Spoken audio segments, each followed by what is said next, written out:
jeudi, c'est Isa, j'espère que vous allez tous et toutes très bien. Je suis heureuse de vous retrouver aujourd'hui pour un nouvel épisode du tirage surprise. Tirage surprise, c'est-à-dire que dans chaque boîte, il y a un thème de tirage dont je ne vous donnerai aucun indice. Et puis ça sera la surprise. Dans chaque boîte, j'ai mis juste un petit papier avec le sujet du tirage et un caillou, une pierre, un caillou. Oui, un caillou, parce que dans une des boîtes, il y a un vrai caillou, un vrai de vrai. J'essaierai de faire une petite canalisation préalable avec la pierre hein, ou le caillou. Et voilà. Et puis j'ai prévu des cartes très spécifiques pour chaque boîte pour le tirage en question.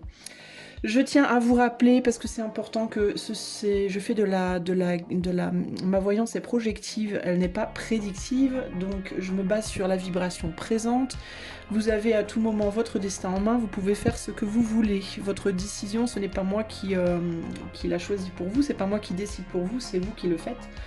Donc prenez ces tirages, d'autant plus parce qu'ils sont collectifs et pas privés, prenez-les avec des pincettes. Si vous voulez néanmoins des tirages en privé, des consultations privées, j'en propose toujours, donc vous pouvez aller sur le site qui est dans les commentaires et puis vous renseigner. Voilà, on va passer au choix, donc je vous montre donc choix 1, choix 2 ou choix 3. Et on va commencer de suite avec le choix numéro 1. Salut à toi qui a fait le choix numéro 1, donc le choix de la petite boîte rose. Alors c'est parti, on va regarder ton thème. Sa perception, ta perception. Alors le thème pour toi, il va être relationnel et ta pierre ou ton caillou, c'est un gros caillou, un gros galet. Voilà, un gros galet. Alors, je vais mettre ta petite boîte ici. On va mettre ton petit mot ici. On va demander à la chouette de bien vouloir tenir le papier. Tu veux bien tenir le papier, s'il te plaît? Ah oui! Justement, je m'ennuyais. Ben voilà. Voilà, alors sa perception, ta perception. Alors je vais faire deux côtés, on va faire relationnel, donc ça peut être sentimental, ça peut être amical, ça peut être familial, à toi de voir. Je t'invite dès maintenant à penser à peut-être une relation dans laquelle tu aimerais voir un peu comment tu te positionnes par rapport à l'autre personne. On va voir un petit peu ce qui se joue entre toi et cette personne. Pour faire cette guidance, enfin ce tirage-là, comment je me suis... comment j'ai goupillé? Ah oui, je vais utiliser trois jeux que je vais sortir de suite. Je vais utiliser en carte de base le mystérieux labyrinthe, d'accord, dont les cartes sont ici, et tout part en live. Alors je peux dire d'ores et déjà qu'il y a beaucoup de tension, beaucoup de fébrilité, beaucoup de tension, peut-être même de l'agacement, de l'énervement. Je vais utiliser comme tarot le tarot Marseille Waite. Et en carte conclusion, j'utiliserai The Wisdom of the Oracle, ou l'oracle de la sagesse en français. Voilà. Ok, les amis. Bon, je sens déjà de la tension. Je sens de la tension, je sens peut-être de l'énervement, peut-être une forme d'agacement en mode... je sais pas, en mode comment me positionner, comment... Enfin voilà, mais c'est à l'intérieur de moi, ça tremblote. Il y a quelque chose qui est fragile. On va aller voir. Alors, est-ce qu'on peut me dire un message par rapport au tirage numéro 1? Ma perception, sa perception, enfin sa perception, ta perception, choix numéro 1. Oui, la première chose qu'on me montre en image, c'est un élastique très très très tendu. Donc il y a l'idée que vous êtes chacun à une extrémité. Je vous disais, je sens de la fébrilité et je sens une situation tendue. Et là, j'ai l'élastique qui est très tendu, véritablement, avec chacun d'un côté. Chacun qui essaie de tirer l'autre, enfin pas nécessairement l'autre en fait, mais la situation, j'entends plutôt. Pas à son avantage, mais... c'est pas une question d'avantage ici. Je ressens pas ici des gens qui veulent profiter ou qui veulent prendre avantage de l'autre. Je ressens plus des gens qui veulent positionner leur point de vue. Voilà, c'est pas de l'avantage, c'est Ceci est mon point de vue et je tiens à mon point de vue. Tu ne m'enlèveras pas mon point de vue, tu ne m'enlèveras pas ma façon d'être, la personne que je suis, mon caractère, mes croyances, mes principes, etc., etc., etc. Alors on me montre un élastique jaune. Vous savez les élastiques vraiment en pur caoutchouc jaune là, et on me montre que on me focalise sur le fait que la tension qui est entre vous, l'élastique il est tellement tendu que ça blanchit. Alors ce qui est intéressant c'est que le jaune, normalement c'est la couleur de l'amitié en termes de relation. Ça peut être l'amitié et ça peut représenter aussi parfois la trahison. Alors, il peut y avoir des enjeux entre vous de trahison, réelle ou pensée, réelle ou comprise, entre guillemets. C'est-à-dire qu'il y a pu avoir, l'un a pu trahir l'autre, l'autre a pu trahir l'un, ou alors ça peut être qu'on se sent, on a pu se sentir trahi, de manière justifiée ou injustifiée. La tension qui est entre les deux ici, la partie de l'élastique qui est tendue à fond là, est devenue blanche. Donc on est dans quelque chose, dans une page blanche, il y a cette idée de ou bien on réécrit l'histoire totalement, on sort de cette sensation de trahison et on réécrit quelque chose de totalement nouveau, ou alors on arrête la relation et on part sur une autre relation, que ce soit amicale, sentimentale ou familiale. C'est l'un ou l'autre. Il y a vraiment ce sentiment ici de, à un moment donné, l'élastique va péter et il va falloir ou bien reprendre de zéro ou alors complètement arrêter la relation. Parce que l'élastique commence à être un petit peu trop abîmé. Là, c'est une relation, on parle d'une relation qui est très fragilisée. Il y a vraiment beaucoup de tension. Intérieurement, je me sens très tendue et j'ai vraiment cette sensation de trembler. Vous savez, comme quand on a très très froid ou comme quand on est très très très énervé ou très très très angoissé ou vous savez, des fois on tremble comme ça, on a des micro-tremblements tellement c'est tendu justement, tellement le stress est fort. Il est possible qu'à certains moments dans cette relation, vous vous ameniez à des stades où vous êtes vraiment comme ça, quoi. Vous êtes vraiment, vous en pouvez plus, quoi. Euh, alors on me dit, dans certains cas, c'est récurrent, dans d'autres cas, c'est des choses qui arrivent de temps en temps. Et c'est ce qui peut déterminer justement ce qui va faire que la relation doit complètement cesser ou que la relation doit juste redémarrer sur une nouvelle base. D'accord? Ou peut. Est-ce qu'il y a encore une chance ou pas? En fait, c'est un peu ce que j'entends ici. On me fait pencher, j'ai une sensation de pencher du côté droit, comme si j'allais tomber sur la droite. Donc il peut y avoir quand même, le côté droit c'est quand même plus le mental, l'analyse, le mental, le côté pragmatique on va dire. Donc on penche quand même plus du côté cette relation, elle va basculer dans tous les cas plus sur un côté pragmatique et analytique et mental. C'est comme s'il n'y avait pas vraiment l'enjeu émotionnel dans cette relation, c'est particulier. Si c'est une relation amoureuse, c'est une relation sur laquelle on peut plus réfléchir en termes d'intérêt du coup. Et encore une fois, je ne parle pas d'être intéressé, mais je parle d'intérêt en mode, par exemple, vous avez des enfants en commun, ou alors c'est une relation, ça fait très longtemps que vous êtes ensemble, vous avez construit ensemble, vous avez des choses matérielles en commun, vous avez, vous voyez ce que je veux dire. Il y a un côté, on penche lourdement du côté quand même de l'intérêt matériel et sécuritaire, voilà. On n'est pas vraiment dans les émotions ici, hein. Je ressens pas forcément un amour profond. Je dis pas que vous vous aimez pas du tout, hein, mais je sens plus quand même des décisions qui sont liées au côté pragmatique qu'au côté quand même émotionnel, je dois vous le dire. Qu'est-ce qu'on peut me dire d'autre pour le show, hein? J'ai vraiment cette idée aussi que l'un prend le dessus sur l'autre, que l'un cherche vraiment à tirer l'autre dans sa direction. Il y a des enjeux de lutte de pouvoir, de lutte d'ego. Euh, Il y a des enjeux de sentiment d'injustice en mode je donne tout, tu donnes rien, je fais tout, tu fais rien. Il peut y avoir ce côté-là aussi. Mais ce côté droit là est très très pesant. Le côté gauche est beaucoup plus light. On est dans un émotionnel qui peut être plus amical que amoureux véritablement. Si on parle d'amour, c'est plutôt relation légère, c'est plutôt sexuel, sensuel, plutôt superficiel on va dire. Euh, c'est particulier quoi. Et on me met une sensation aussi de comme un arrière-goût.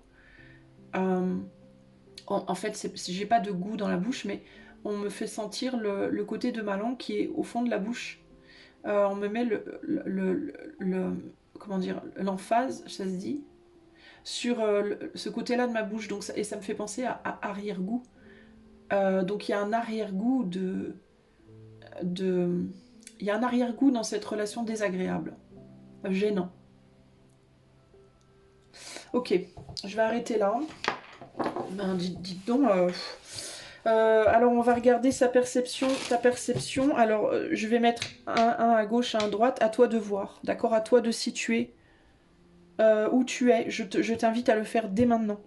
Tu te dis dès maintenant, moi je serai à droite ou moi je serai à gauche, selon ton instinct, pour pas changer après. Parce que, pourquoi je te dis ça? Parce que il est possible que sur certains points vous ayez une perception similaire, et si tu choisis pas tout de suite où tu te situes, tu peux te planter en fait. Tu peux, si je dis par exemple oh, cette personne se sent triste, et que toi tu te sens triste, tu vas te dire c'est moi, alors que ça se trouve l'autre aussi se sent triste, tu vois ce que je veux dire? Donc je vais faire à gauche, à droite, et je te demande à toi de te situer tout de suite. Ce que je vais faire d'ailleurs, peut-être pour t'aider, je vais lancer 2 dés, un rouge, un violet. Je vais lancer mes dés. Voilà, celui-là, numéro 4 à gauche, numéro 5 à droite, à toi de positionner. 4 à gauche, 5 à droite, ok? Ok, alors, je vais mettre une carte d'oracle et 3 cartes de tarot. Alors, la perception de la personne de gauche de la relation. La perception de la relation et de la personne de droite, de la personne de gauche.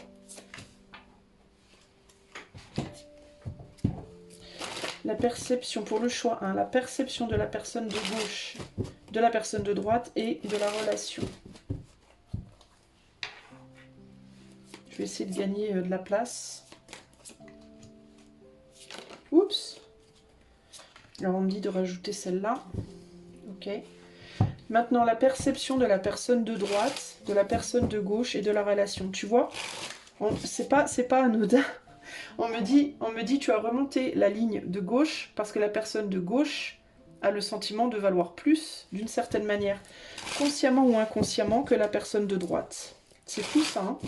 Alors, perception de la personne de droite par rapport à la relation et par rapport à la personne de gauche. Alors, il y a déjà... Je sens une énergie pas très positive. Alors, on va voir. Perception de la personne de droite par rapport à la personne de gauche et à la relation. Ouais, il y a vraiment cette personne de droite, à droite, peut se sentir aussi vraiment en mode...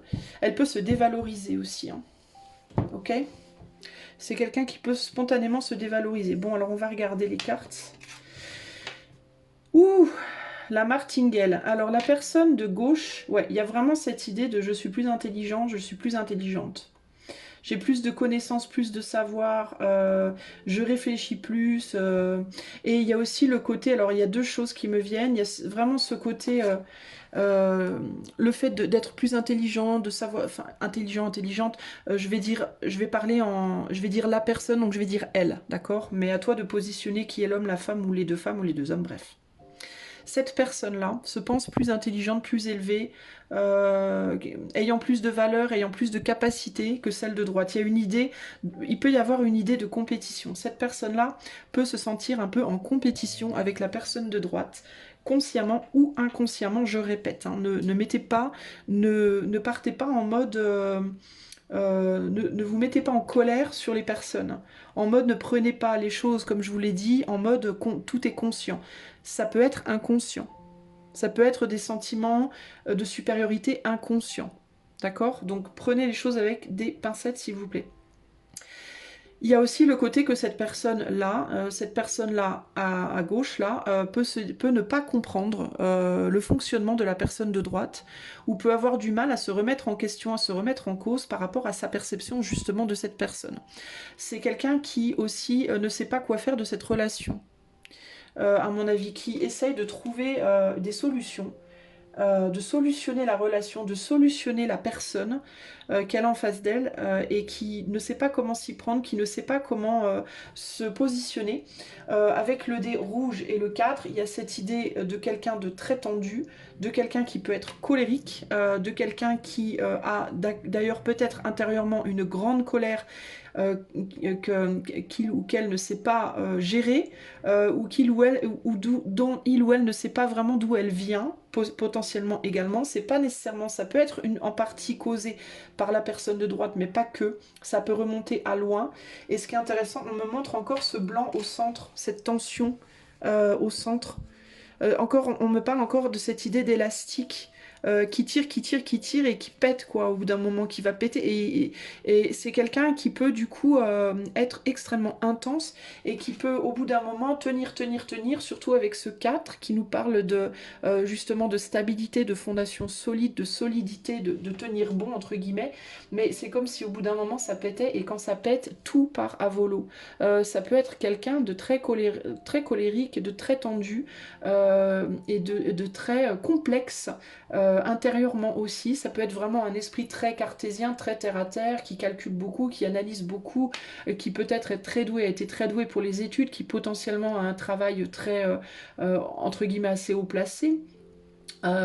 Ou un job où il a fallu beaucoup d'études pour y parvenir, ou alors qui a étudié dans ce créneau-là, ou alors simplement quelqu'un qui calcule comme ça tout le temps, qui calcule l'argent, qui calcule les gens, qui calcule comment faire, quoi faire pour obtenir quelque chose, pour être avantagé. Ça peut être quelqu'un qui est très compétitif de manière générale, ça peut être quelqu'un qui réfléchit beaucoup à comment obtenir ce qu'il ou elle veut. Ok. Ici, on a la maison Dieu. C'est intéressant parce que je demande la perception et on parle beaucoup du caractère de cette personne. Donc c'est quelqu'un, je pense, qui quand même peut-être se valorise pas mal. D'un côté, alors qu'il peut valoriser, j'entends, ses capacités psychologiques, mentales, et qui peut peut-être se dévaloriser sous d'autres côtés. Donc on va voir, on va continuer. La perception de la relation, la perception de l'autre. La perception de la relation, c'est qu'elle est foutue la relation et qu'on ne sait pas comment la réparer. C'est que quelque chose s'est passé et on ne sait pas comment réparer. Alors il y a vraiment pu avoir un coup de sang là, hein, d'accord. Il y a vraiment pu avoir un gros coup de colère. Il y a pu avoir une vraie crise dans la relation et tout est parti à volo. C'est quelqu'un qui a pu véritablement se montrer violent, qui a pu casser des trucs, renverser des tables, frapper, dire des mots très durs, ou alors à qui on a pu faire ça. C'est peut-être l'autre personne qui l'a fait. Hein. C'est quelqu'un qui peut culpabiliser l'autre aussi, ou s'auto-culpabiliser aussi beaucoup, qui peut en même temps s'auto-culpabiliser beaucoup et en même temps culpabiliser l'autre beaucoup, mais qui a quand même ce sentiment que c'est l'autre qui a provoqué des choses ici. C'est vraiment ce qui me vient. Mais il y a vraiment ce sentiment de tout est parti en vrille et je ne sais pas comment réparer. Ici, on a le soleil. C'est quelqu'un qui peut penser que cet autre est l'autre. Voilà, son autre. L'homme ou la femme de sa vie, l'homme ou la femme qui est fait pour lui ou pour elle, malgré tout. Il y a l'idée ici de je te reconnais ou je t'ai reconnu comme étant la personne pour moi. Néanmoins, je n'arrive pas à faire sens parce que on n'arrive pas à s'entendre. Donc on peut être ici sur une relation karmique par exemple, une relation très très forte, où on reconnaît l'autre comme son semblable ou sa semblable, comme quelqu'un de sa famille d'âme un peu, mais en même temps on n'arrive pas à faire sens de ça parce que on n'arrive pas à s'entendre, ça clash tout le temps. Il peut y avoir aussi, cette personne peut penser, sa perception peut être que tu ne t'en rends pas compte peut-être, mais on est pareil. Cette personne peut faire des projections aussi, du coup, sur vous ou sur l'autre personne, en mode oui, je suis comme ça, mais toi aussi tu es comme ça. En fait, on est pareil tous les deux et on se déclenche tous les deux des trucs, des réactions très fortes, très colériques, très. Voilà. Encore une fois, ici, on parle de perception. Je dis pas que c'est vrai ou que c'est faux, hein. Je parle de sa perception ou de votre perception si vous vous êtes choisi à gauche. Il y a ici le fait que vous êtes peut-être deux personnes qui réfléchissez trop, qui cherchait des solutions, qui ne les trouvait pas. Il peut y avoir ici l'idée de sa perception, c'est aussi que peut-être vous galérez tous les deux, que vous avez du mal dans vos vies respectives à l'heure actuelle, et que du coup les problèmes de l'un affectent les problèmes de l'autre, et que ça crée beaucoup de problématiques de manière générale entre vous. Mais il y a beaucoup cette idée de feu, cette idée de fort caractère, cette idée d'ego, cette idée de vouloir avoir le dessus, cette idée de compétition. En fait, c'est quelqu'un qui se positionne vraiment dans une compétition, ou qui vous positionne comme son ou sa compétitrice, son compétiteur, sa compétitrice. Si on a le mât et le valet d'épée. Ouais, il y a cette idée aussi de moi, je voudrais un nouveau départ, je voudrais recommencer quelque chose, et toi, tu résistes. Voilà. Alors c'est une personne qui pense que vous êtes son autre, voilà, que vous êtes l'homme de sa vie, la femme de sa vie.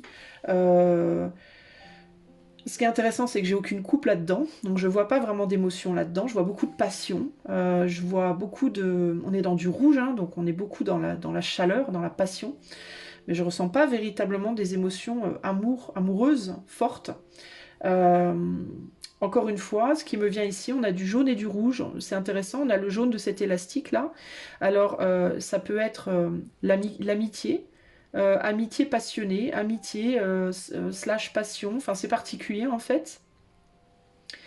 Le soleil peut parler d'amour, mais je le sens pas véritablement, je le sens comme l'amour au sens très large, je le sens pas nécessairement comme un amour romantique.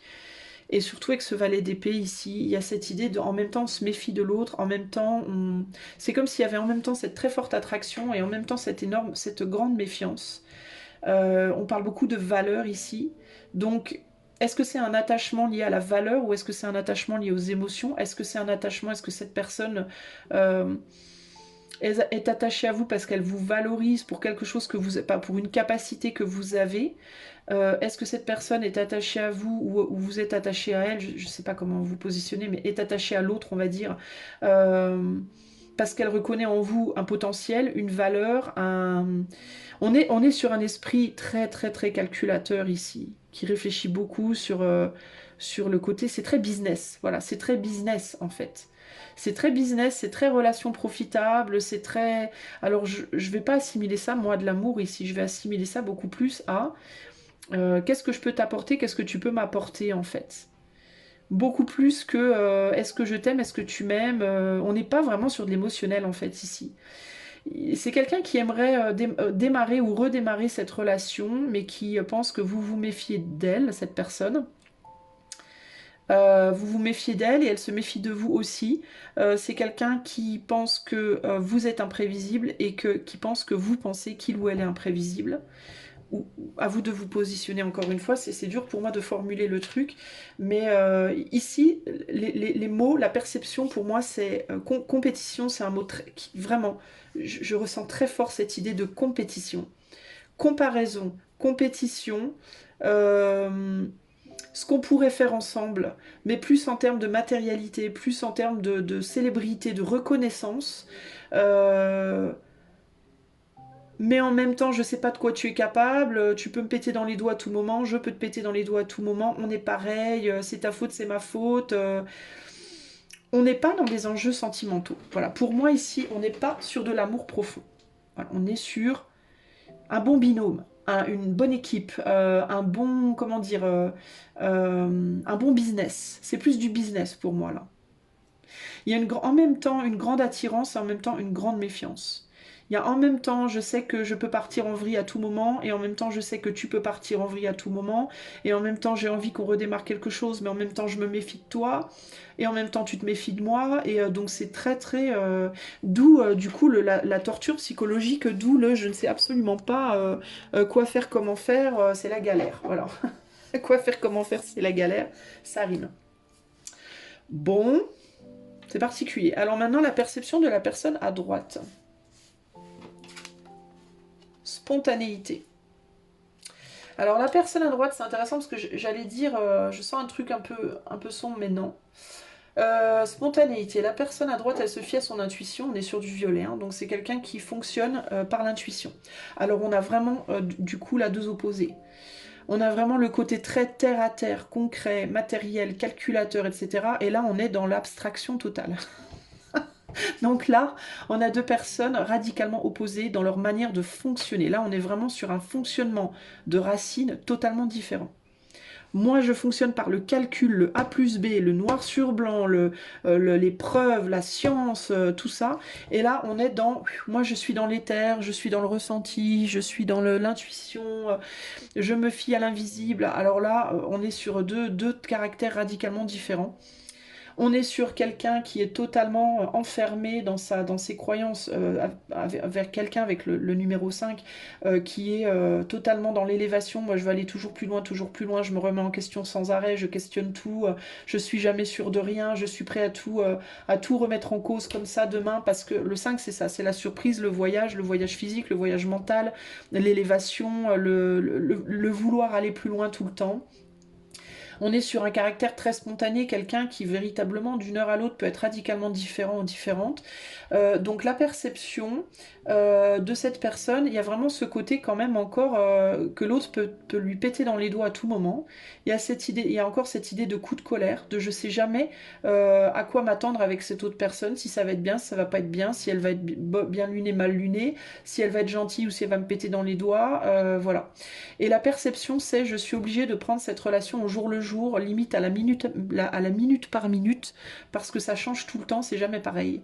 Alors, il peut y avoir d'un côté, du coup, quelque chose d'agréable pour cette personne qui aime justement ce côté, ce piquant de la surprise constante, mais en même temps, c'est compliqué à gérer, parce qu'on ne peut pas construire là-dessus. On ne peut pas construire sur une relation comme ça. On peut pas... Là, on a pris le choix où il y a le caillou. Le caillou, c'est stable, c'est solide, quoi. On peut pas... et là, il y a vraiment cette idée, on n'a pas la vision du futur, quoi.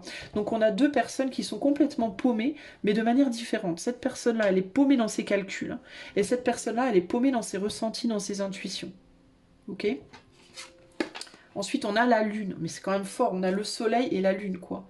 Pas étonnant que le lien est fort. À mon avis, c'est un lien très puissant, hein, je dois vous le dire quand même, hein.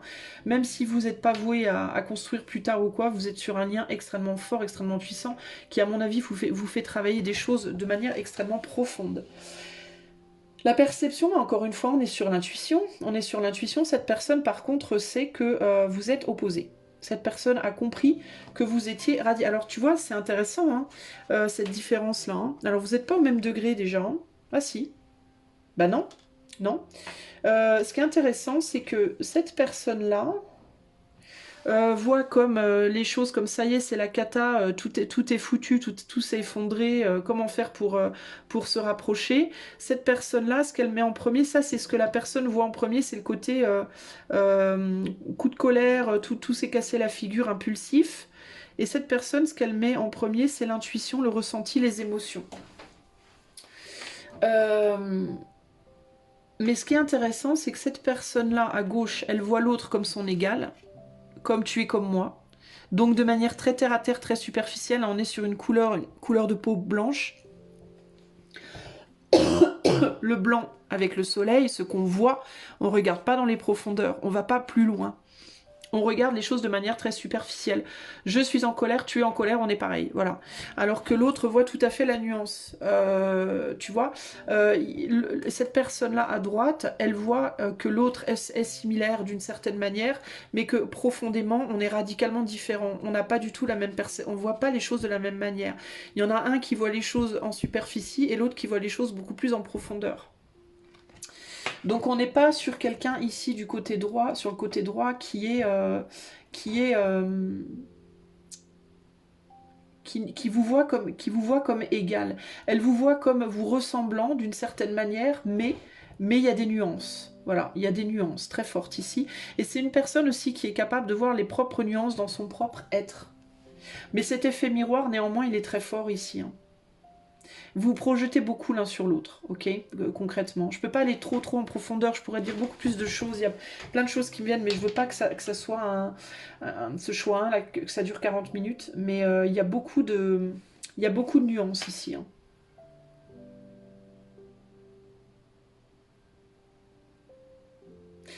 Il y a une personne aussi qui peut avoir des grosses colères dans la matière, hein, clairement, hein, qui peut être violent sur la gauche, là, dans ses actes, dans ses mots, etc. Et la personne à droite, les reçoit, ces violences, comme des vraies, grosses, profondes blessures intérieures. Je pense que c'est quelqu'un qui reçoit ces violences comme des traumas. Des vrais traumatismes intérieurs. Il y a aussi l'idée, ici j'ai une tour et là j'en ai deux derrière. Donc il y a l'idée aussi de cette personne, elle voit l'autre comme un binôme. Nous sommes ensemble, nous sommes un binôme, peu importe quel type de relation. Et celle-là voit les deux personnes comme tu es toi, je suis moi. On n'est pas pareil. Et celle-là veut voir les deux comme étant une seule et même personne. Donc il y a une personne ici qui cherche à fusionner et l'autre qui a bien conscience qu'on n'est pas... On peut faire des choses ensemble, mais on n'est pas les mêmes. On n'est pas pareil ici. On ne veut pas fusionner. Ici, à droite. D'accord? Ok. Ensuite, on a la reine de coupe. Il y a quand même de l'amour et de l'affection. Il peut y avoir des enfants en commun dans ce lien. Alors on peut avoir ici un couple où il y a des enfants et où il y a une personne qui pense que parce qu'il y a des enfants, alors si vous êtes ensemble forcément elle vous voit comme une unité, mais il y a une personne, si vous n'êtes pas ensemble et que vous avez des enfants ensemble, cette personne continue de vous voir comme une unité. Celle-là, elle se voit comme extérieure. Non, on n'est pas une unité. On a en commun quelque chose, mais ce qu'on a en commun, c'est superficiel, c'est extérieur, ce n'est pas intérieur. Ici, à droite, j'ai vraiment une personne qui considère que on a des intérêts communs extérieurs, mais que intérieurement, on n'est pas du tout commun, on est radicalement différents, et que les problèmes de l'un ne sont pas les problèmes de l'autre nécessairement, et que voilà, et que on est deux individus. Waouh, c'est comme si, enfin, c'est un truc de dingue, parce que très franchement, dans cette relation, il reste une carte, mais dans cette relation, c'est comme si vous représentiez au sein de votre relation les challenges du monde actuel. C'est comme si le monde entier et ses problèmes étaient contenus dans votre relation. C'est quand même fou. Ce que je veux dire par là, c'est que c'est vraiment ça ce qui se passe dans le monde en ce moment. Il y a un côté très scientifique en mode on doit être tous un, on doit être tous pareils, tous dans la même galère. S'il y en a qui pètent un câble, les autres doivent subir aussi. Il n'y a pas de raison, tadada. Et de l'autre côté, non, on vit ensemble sur la même planète, mais on n'est pas tous pareils. Les problèmes de l'un sont pas les problèmes forcément des autres. Vous avez dans votre relation exactement la même problématique qui se joue en ce moment dans le monde. Entre les peuples, entre les gens, etc. C'est un truc de malade. C'est comme si Là, c'est comme si j'étais en train de vous faire le thème des gens sur cette planète. C'est vraiment ça. Je vois vraiment ça. Vous n'avez pas du tout la même manière de voir les choses. Et vous êtes dans une problématique d'essayer de réconcilier ce qui pourrait paraître comme irréconciliable. D'ailleurs, tout à l'heure, je regardais ce caillou-là, ce galet, et je me disais il est haut, il atteint en fait le sommet des dés, et c'est comme si vous aviez du mal à voir du point de vue de l'autre en fait. Il y a un gros rocher entre vous qui fait que... Alors qu'est-ce qu'on a ici? On a l'ermite. Donc ouais, il y a vraiment cette idée d'une personne ici qui est beaucoup dans son individualité. C'est même une personne qui est beaucoup dans son monde, dans son petit monde intérieur, dans sa bulle. Qui vous aime, hein, qui aime l'autre, enfin qui aime l'autre personne, je sais pas comment vous positionnez. C'est quelqu'un qui aime l'autre, mais qui reconnaît en fait son côté semblable en mode oui, nous sommes tous les deux des êtres humains, je t'aime de manière fraternelle, je t'aime de manière amicale, on est sur du soleil, hein, donc c'est fraternel, c'est amical, ça peut être familial, mais encore une fois, on n'est pas dans un amour profond ici, on n'est pas dans un amour matrimonial, dans un amour sentimental, amoureux, c'est pas ça en fait. Et il y a l'idée, encore une fois, que je me questionne beaucoup sur toi, c'est quelqu'un qui vous observe, qui observe beaucoup l'autre, qui se questionne beaucoup sur l'autre, et qui ne comprend pas ce que l'autre veut, ce que l'autre attend, qui pense que l'autre est extrêmement imprévisible, qui pense que l'autre est beaucoup trop passionné, beaucoup trop violent dans sa manière de se comporter, et qui aussi se méfie énormément, hein. C'est quelqu'un qui est beaucoup dans l'observation et dans la méfiance, et qui a ses gardes, clairement, hein, c'est quelqu'un de fragile qui a mis sa garde debout, en fait, hein, qui est prête à attaquer, à mordre, hein. Du coup, cette personne-là aussi peut avoir des réactions très, très dures, parfois très mordantes, mais c'est par défense, elle a besoin de se défendre. Cette personne-là, c'est par volonté de compétition, de faire valoir, de se faire entendre, de s'imposer, d'imposer son truc, et là, on est sur quelqu'un qui veut se défendre. Franchement, si je devais... Vous allez aimer ou pas aimer, mais si je devais faire le parallèle avec ce qui se passe entre Israël et la Palestine, Israël-Palestine, hein, concrètement, c'est une évidence pour moi. Ou alors Russie, Ukraine, de mon point de vue en tout cas. Mais encore une fois, c'est mon point de vue. Vous avez le droit évidemment d'inverser les rôles, hein, si vous préférez. Mais moi, c'est vraiment comme ça que je vois le truc. Hein. C'est vraiment, mais on peut être ensemble et avoir chacun son chez-soi. Non, chez moi, c'est partout. Et toi, tu t'adaptes. C'est vraiment ça l'idée, hein. C'est vraiment ça, hein. C'est ma loi, c'est mes règles. Je suis plus intelligent, plus fort, plus brillant, plus tout ce que tu veux. Toi, tu dois suivre. Nous ferons une bonne équipe si tu suis mes directives. Et là, c'est mes... Non, non. Moi, je comprends qu'on est pareil en tant qu'être humain, mais je veux suivre mes propres directives et je vais...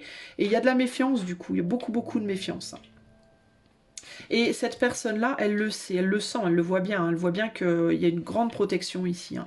Que c'est pas facile de... C'est quelqu'un qui voudrait pouvoir envahir l'autre. Alors il peut y avoir aussi ici, de ce côté-là, un désir de sexualité avec l'autre côté. Hein. Si on parle de relations romantiques, voire amicales, il peut y avoir un désir de sexualité, d'accouplement, véritablement, mais pas par amour. Encore une fois, c'est pas une question d'amour, c'est une question de conquête. C'est une question de conquête d'un territoire. C'est vraiment ça l'idée. Hein. C'est je veux t'envahir pour te faire mien ou pour te faire mienne, pour que tu sois à moi, pour que je puisse te posséder, pour que je puisse fusionner avec toi. Et là, il y a cette idée de 1-1. Keneni, je ne te laisserai pas fusionner. Je ne fusionnerai pas avec toi. Je défendrai mes limites. C'est vraiment ça. Hein. C'est un truc de malade. Hein. J'ai vraiment l'impression d'avoir ces combats de guerre là dans le monde véritablement matérialisés dans votre relation, peu importe la nature. C'est un truc de fou.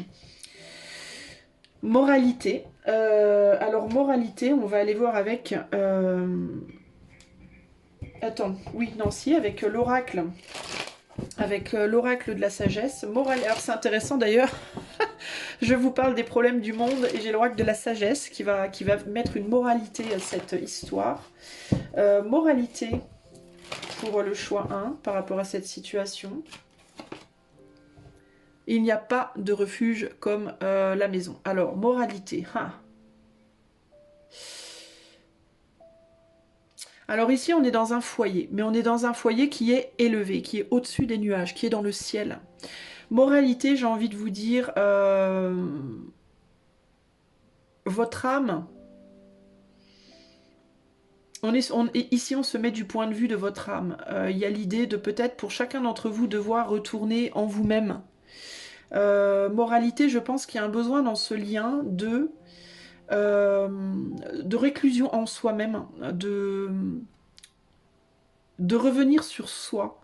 De revenir sur sa propre âme, d'aller chercher son âme, d'aller trouver des réponses dans sa propre âme. Pas dans son cœur, pas dans sa tête, mais dans son âme. Dans son moi plus élevé. Pas dans le calcul mental, pas dans l'émotionnel, mais vraiment au niveau de l'âme. Il est très possible dans ce lien que vous soyez des âmes sœurs. On est tous... C'est dur pour moi de dire ça, les amis, parce que de mon point de vue personnel, pour moi, on est tous des âmes sœurs sur cette terre. C'est juste que, comme les frères et sœurs dans une famille, il y a des frères et sœurs avec qui on a de grosses affinités, puis d'autres qu'on peut pas blairer. Voilà, ben, c'est un peu pareil. Moi, je nous considère sur cette terre comme des Jésus-Christ, tous des Jésus, et papa est là-haut, maman c'est la terre sur laquelle on a les pieds, et on est tous des frères et sœurs, sauf qu'on a des frères et sœurs qu'on peut pas saquer et d'autres avec qui on voudrait faire des câlins toute la journée concrètement. Là il y a cette idée de vous avez du mal à vous blairer quoi. Mais vous reconnaissez votre... Le truc c'est que du point de vue de votre âme, vous reconnaissez tous les deux que vous êtes de la même famille. Vous ressentez cette forte proximité, mais d'un point de vue terre à terre, vous pouvez pas vous blairer en fait. Vous pouvez difficilement vous blairer. Mais c'est comme si vous étiez des frères et sœurs en mode, parfois vous haïssez, vous maudissez, et à d'autres moments, vous vous rappelez que vous êtes des frères et sœurs. Et du coup, vous avez ces moments d'affection, de sensibilité. Mais la conclusion, c'est que vraiment, le seul endroit où vous pourrez vraiment être en harmonie, c'est du point de vue de l'âme. Est-ce qu'on peut avoir une deuxième carte pour la conclusion ici? Ouais, le destin. Vous êtes des âmes sœurs qui étaient destinées à vous affronter. Voilà. Parce que pour moi, c'est un affrontement. On est dans un affrontement ici. Vous êtes dans un affrontement. Et peut-être que vous étiez destinés à vous affronter mutuellement pour vous reconnecter mutuellement justement à votre âme. À votre vraie nature. Qu'est-ce qu'on a d'autre ici? une nouvelle vie, pour prendre un nouveau départ. En fait, c'est l'affrontement de vos deux caractères, de vos deux couleurs, entre guillemets, qui va créer, c'est la fusion de ça, c'est la résultante de ce combat-là qui va créer une nouvelle vie pour vous, je pense. Et elle ne sera pas forcément commune. Dans certains cas, elle peut l'être, dans d'autres, elle ne le sera pas, mais...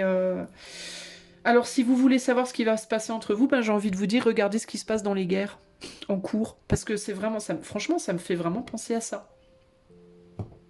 Je peux pas m'en empêcher. Je vois ici, à travers votre relation, je vois ces guerres qui sont en train de se jouer sur notre planète à l'heure actuelle. Alors, c'est intéressant, hein. Pourquoi je vois Pourquoi je sens ce lien? Bah tiens, parce que je regarde d'en haut les choses, parce que ce qui est en bas est comme ce qui est en haut, et ce qui est en haut est comme ce qui est en bas. Parce que vous êtes en reflet, en miroir avec le monde. Vous êtes très... Alors vous, pour le coup, vous êtes très très alignés, individuellement parlant, à un camp particulier. Encore une fois, l'Ukraine, la Russie, la Palestine, Israël. Vous êtes très alignés à un clan particulier. Vous pouvez même, dans vos gènes, parce que ça peut me faire penser à la génétique, là, les calculs, là. Dans vos gènes, vous pouvez être très marqué. Il y en a un qui peut être très proche d'une ethnie et l'autre qui peut être très proche de l'autre. Et du coup, dans votre relation, ça reflète en vous la problématique qui se joue dans le macrocosme. Vous avez une connexion microcosmique, macrocosmique très forte en vous. Vous ressentez ce qui se passe autour de vous très très fort. Vous êtes un peu des éponges de ce qui se passe en vous très très fort. Et du coup, ça se joue au sein même de votre relation. Vous allez vous connaître un tout nouveau départ au sein de ce lien, ou ensemble ou séparément, mais il y aura à un moment donné, il y a quelque chose de destiné.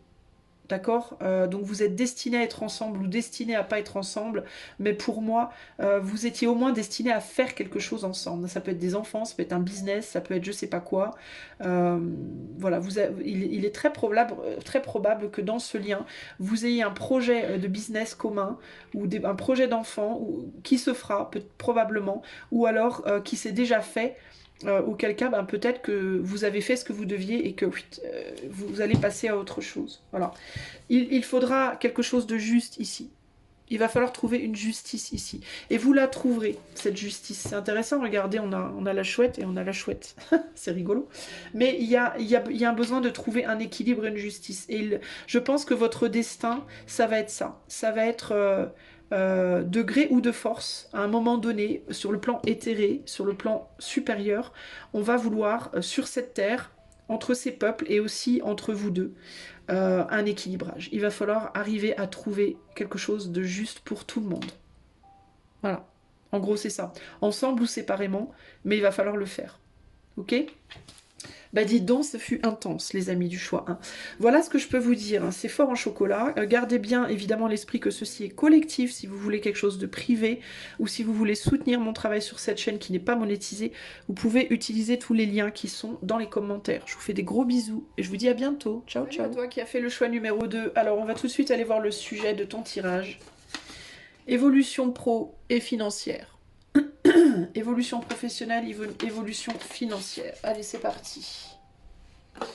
Alors, ton petit caillou ou ta petite pierre, c'est la lapis lazuli. Ok ? Alors, je vais prendre déjà les cartes que j'avais choisies pour toi. Je suis en train de me demander... Ah, j'avais choisi donc le tarot de Cigane, Golden Universal, et en conclusion, j'utiliserai l'oracle de la Quebrada. Ok ? Alors, je vais sortir mes petites cartes. Alors, la première chose qui me vient, comme ça, là, c'est recherche de valeur. Est-ce que tu cherches ta valeur, ou est-ce que tu cherches quelque chose, un métier à faire qui est une valeur, ou est-ce que tu cherches une reconnaissance ou quelque chose comme ça. C'est la première chose qui me vient. Qu'est-ce qu'on peut me dire pour le choix numéro 2 par rapport à leur évolution professionnelle et leurs finances? Découragement. Découragement, recherche de valeur.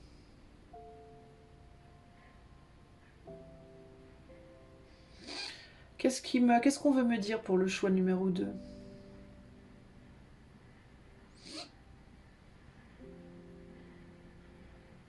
Il peut y avoir de la peur aussi, il peut y avoir beaucoup d'angoisse de ce qui vient vers toi en ce moment.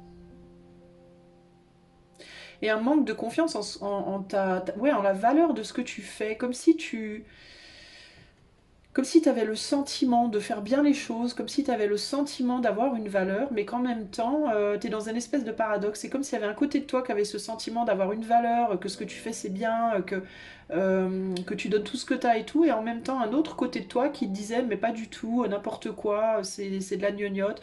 Comme si tu t'auto-remettais en cause ou en question sans arrêt, comme si tu doutais de tout ce que tu fais, tout ce que tu dis, et comme si tu changeais, parfois t'es sûr, parfois t'es pas sûr, parfois tu te crois, parfois tu te crois pas. Enfin, tu vois, il y a une grande instabilité entre deux parties de toi ici.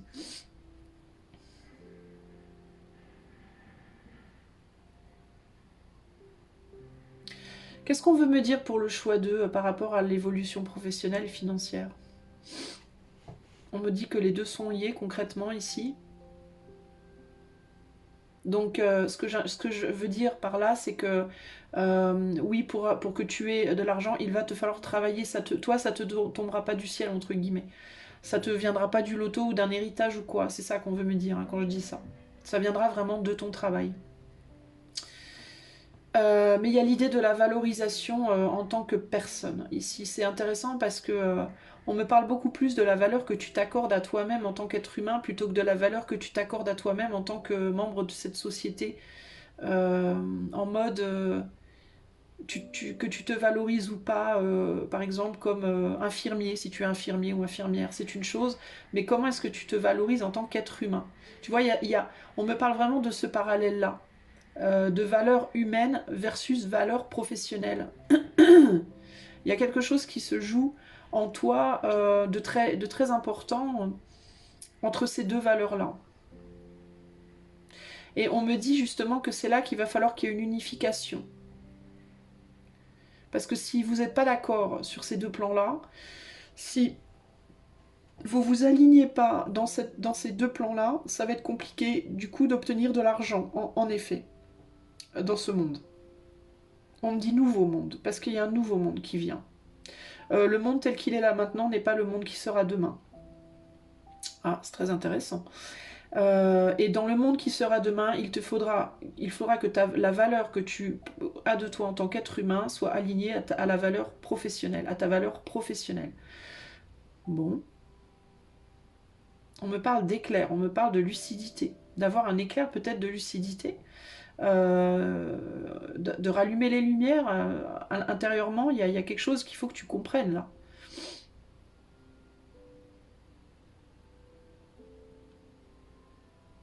Ou alors peut-être qu'il y aura un éclair de lucidité dans ce monde, peut-être aussi.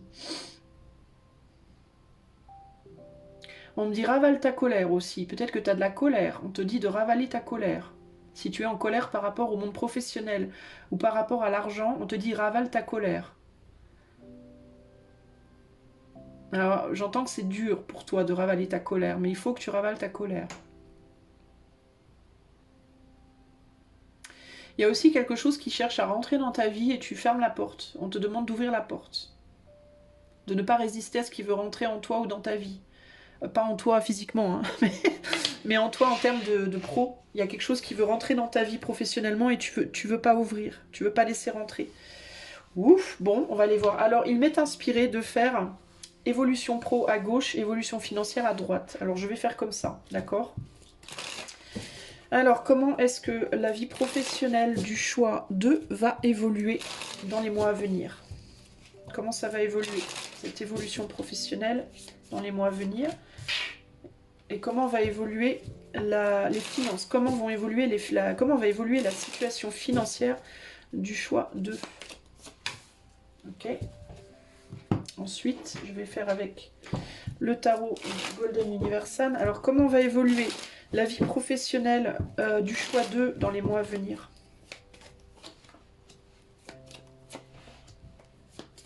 Comment va évoluer la vie financière, la situation financière du choix 2 dans les mois à venir?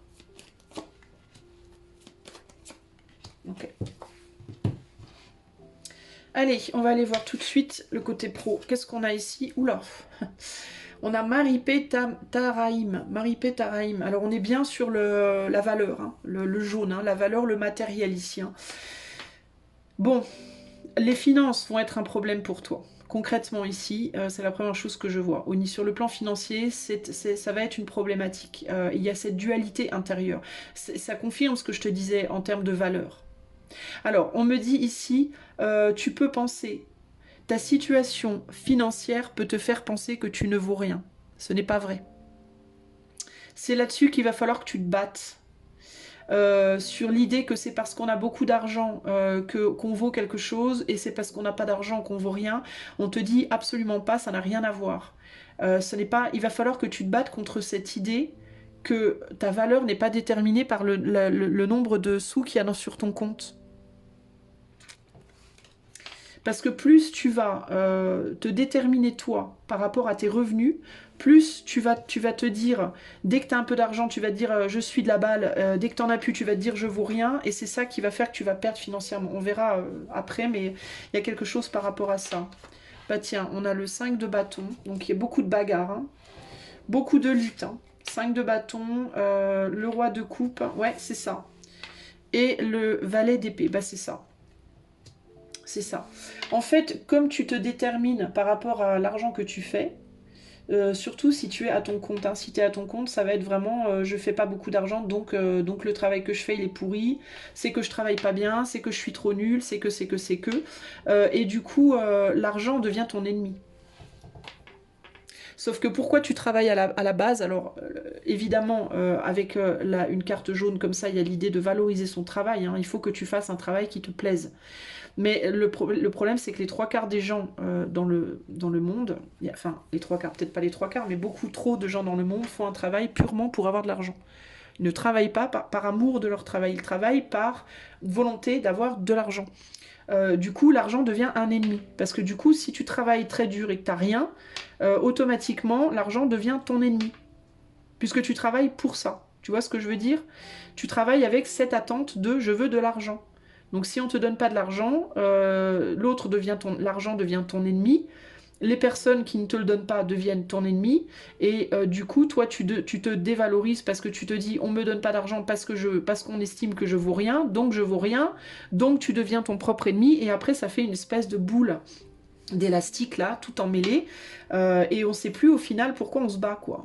On perd la notion de la valeur de tout, en fait, d'une certaine manière. Si tu es à ton compte et que tu fais un métier que tu aimes, il y a cette idée là aussi de ne pas dévaloriser tes capacités parce que tu ne reçois pas l'argent que tu attends. Il faut que l'argent devienne ton allié et pas ton ennemi.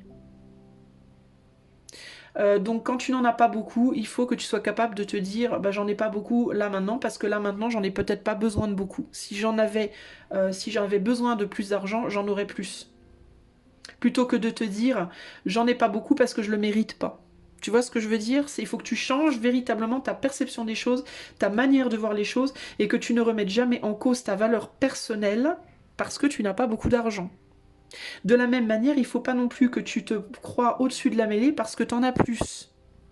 Parce qu'en faisant ça, tu finiras par te tirer dans le pied aussi. Il ne faut pas confondre valeur personnelle et valeur financière. Ça n'a rien à voir, d'accord? Et en même temps, il faut que tu sois capable, et en même temps, il faut que tu comprennes que si tu t'estimes toi comme ayant de la valeur, tu vas automatiquement attirer cette valeur matérielle. Il y a cette idée que les deux, en fait, ne sont pas pareils, mais les deux travaillent ensemble, d'une certaine manière. Tu vois? Donc à venir, beaucoup de conflits intérieurs et beaucoup de méfiance par rapport à l'argent, mais par rapport à toi-même aussi, d'une certaine manière.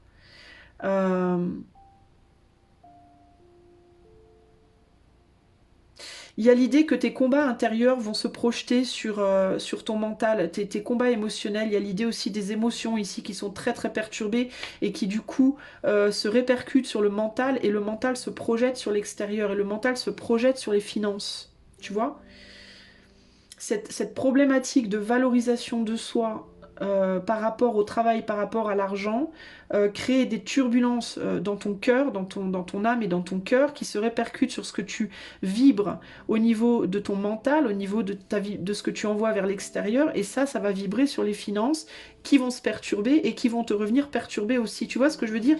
Il y a un besoin de comprendre que tu n'es pas l'argent, que l'argent c'est une chose et que toi tu es autre chose et que c'est radicalement différent, mais que vous travaillez ensemble. L'un travaille avec l'autre. Il faut arriver à trouver une harmonie entre les deux. Alors au niveau finance, on a quoi? On a Shambhala, donc on a les illusions. Shambhala ici, c'est le monde des... ça représente dans ce jeu le monde des illusions. Et c'est intéressant parce qu'on est sur une carte verte, et le vert c'est le cœur, justement. Shambhala va très bien, elle. Tu noteras que les finances vont très bien, mais qu'elles sont aussi illusoires, les finances. Mais c'est vrai en même temps, hein. Les finances, qu'est-ce que c'est? Les finances, c'est des bouts de papier, hein. C'est des bouts de papier, c'est des pièces, ça dénote de rien en réalité, c'est une forme d'illusion. C'est ce qu'on utilise, c'est ce que le système utilise pour te donner cette illusion de tu as de la valeur ou tu n'as pas de valeur, justement. Et on te dit que toi, il te faut te battre contre cette illusion, que tu es déterminé par l'argent que tu as, que ta valeur dans le monde est déterminée par l'argent que tu as. Sur du côté des finances, on est sur un 2 de bâton, donc une vision du monde, des choix qui doivent être faits. Tu peux penser faire les bons choix, tu peux penser parfois faire des choix intelligents, alors qu'en réalité, tu te rends pas compte, tu fais pas un choix intelligent. Et on a le 7 de pentacle, donc on a la limitation ici, et on a le 4 de pentacle, voilà. Avec le fait de vouloir garder pour soi les choses. Alors,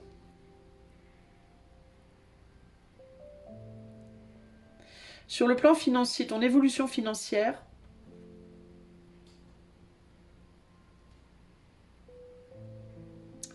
alors attends, j'essaie de comprendre ce qu'on me dit, parce que j'ai du mal à voir, je sens que ma perception, elle n'est pas placée au bon endroit, donc j'essaie de comprendre comment je dois placer ma perception là-dedans.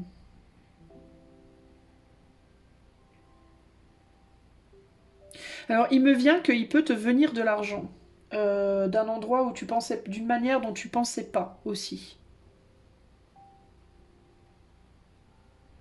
Mais c'est intéressant parce que j'ai l'impression que du point de vue financier, on te dit pas de faire quoi que ce soit de particulier. C'est comme si on te disait, mais il y a vraiment cette idée de valeur et valeur, quoi. C'est comme si on te disait de patienter et de valoriser ce que tu as. Patiente et valorise ce que tu as, même si c'est peu, même si c'est pas grand-chose. Il y a des choses qui vont se passer dont tu n'as pas encore idée, dont tu n'as pas encore la vision, dont tu n'as pas encore la perception. Et tu vois, c'est intéressant parce que l'argent, les finances sont toutes tournées vers le futur. Et toi, et le travail est tourné sur le présent et on se méfie du futur, justement. Alors, il y a cette idée qu'il peut y avoir des peurs liées au futur, des peurs de perdre son job, des peurs de perdre de l'argent, des peurs... Mais c'est vraiment ça, en fait. C'est vraiment cette idée de... Tu crois que tu vas perdre ton boulot, tu crois que qu'il y aura plus de travail, tu crois qu'il y aura plus d'argent, tu crois des choses, en fait. C'est ça, pour ça qu'on a l'illusion ici. Tu crois tout un tas de choses qui en fait ne va pas se produire pour moi ici, pas nécessairement ou pas comme tu le penses en tout cas, pas peut-être pas autant que tu le penses ou pas de la manière dont tu penses. C'est comme si tu n'avais pas encore la vision de l'avenir et cette peur de cette incapacité à voir le futur, à voir comment ça va évoluer dans le monde, dans la vie, dans ta vie, te met en stress en fait, te met en pression et en stress et cette non-valorisation ou cette dévalorisation de toi-même rajoute du stress. Et du coup, tu es dans une grande méfiance par rapport à de l'argent qui, lui, est très zen en fait. C'est comme si on me disait là que l'argent n'était qu'une illusion et que il y avait un nouveau départ, qu'il y avait une attente, qu'on était en pause là pour le moment avant de prendre un nouveau départ. Mais je ressens une grande zénitude du côté financier. C'est bizarre en fait, hein, mais j'ai ce sentiment de ouais, il n'y a pas une abondance de ouf, mais il y a une grande zénitude. Et encore que l'abondance, c'est comme si on me disait l'abondance, elle est très subjective en fait. C'est très subjectif. Parce qu'on peut être très riche et très pauvre, et on peut être très pauvre et très riche. Donc c'est très subjectif en fait. Et la manière dont on voit les choses, c'est ça qui va tout changer dans l'argent que tu vas avoir matériellement dans la réalité, entre guillemets, dans la matière. Mais j'ai l'impression que dans le futur, il va y avoir des grands changements sur le plan des finances, de l'argent, des revenus, de la valorisation de l'humain, etc., etc. Il y a des choses qui viennent dont on n'a pas idée. Et c'est comme si j'ai presque le sentiment ici de tu te fais du mal pour rien en fait. Tu te fais du mal, tu te tortures l'esprit pour rien parce que bientôt tout va changer et tu n'as pas idée de ce qui vient en fait. Et quand ça va venir, c'est comme si t'allais te rendre compte que tout ça, tout ce stress-là, que ça allait être vraiment, mais je sais pas pourquoi je m'énerve autant. En fait, si j'avais su avant, je me serais pas énervé autant. Il y a quelque chose comme ça ici. Parce qu'on a vraiment un gros stress sur le plan pro et vraiment la paix sur le plan matériel. Donc il y a cette idée, mais arrête de stresser, il va rien t'arriver en fait. En tout cas, pas ce que tu penses, pas au stade où tu penses. Et il y a vraiment cette idée que même si t'as pas beaucoup, même si tu perds de l'argent, tu vas être OK. On termine quand même sur une stabilité. On termine quand même sur on a suffisamment quoi. Donc pourquoi c'est comme si progressivement au niveau de ta conscience, tu allais le comprendre en fait. Et que plus tu allais le comprendre et que plus tu allais te détendre et qu'à un moment donné, tu allais te dire mais je sais même pas pourquoi je me suis énervée autant. Il y a vraiment quelque chose comme ça. Alors je vais pas te dire que tu vas je vais pas te dire que tu vas nécessairement être multimillionnaire demain ou que tu vas voilà, mais il y a ce sentiment de stabilité, il y a ce sentiment de réussir à trouver une zénitude. Tu vois, une zénitude. Tu vas être la zénitude va venir vers toi sur le plan financier. Pour moi, il n'y a pas de gros problèmes. On n'a pas énormément, mais on est OK. On va bien, on est OK. On arrive à voir le futur, on arrive à voir venir les choses. Tu vois, c'est vraiment ce côté-là ici. Professionnellement, l'évolution, ça va être... qu'est-ce qu'il me dit ce chevalier là en termes d'évolution pro?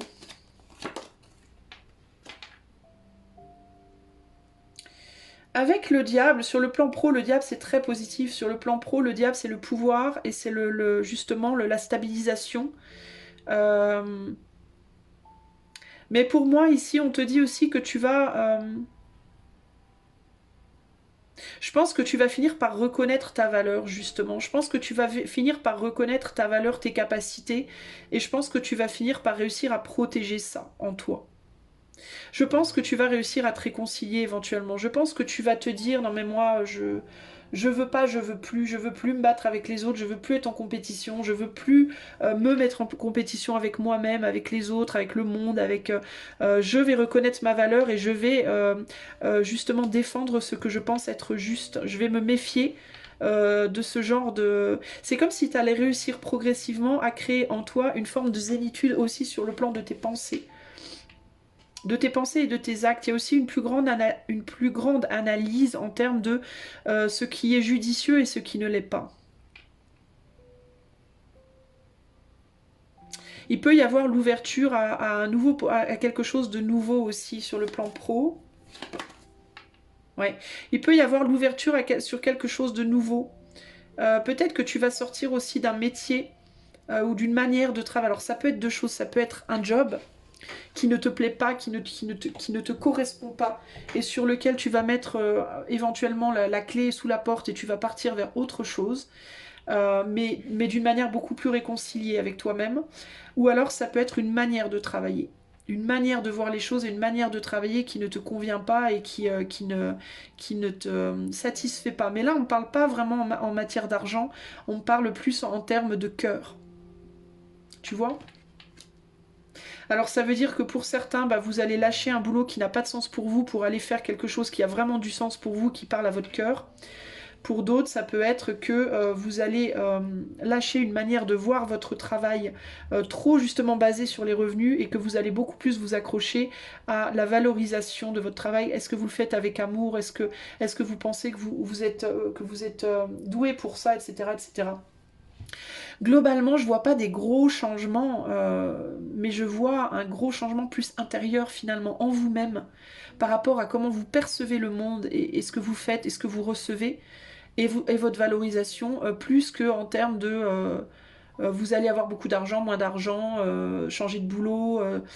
Pour moi, c'est plus, ça va être plus basé sur les illusions que vous vous faites en termes de ce pourquoi vous travaillez aujourd'hui et ce pourquoi vous voulez travailler demain, et la valeur que vous vous accordez aujourd'hui, la valeur que vous voulez vous accorder demain, etc., etc.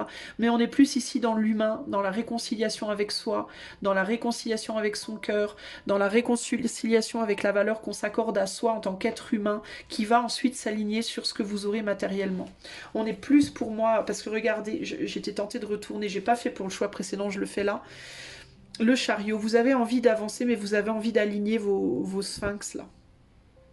On veut plus que le monde intérieur et que le monde extérieur soient divisés. On a envie d'un alignement, de travailler ensemble pour avancer dans une direction concrète, en fait, hein, véritablement.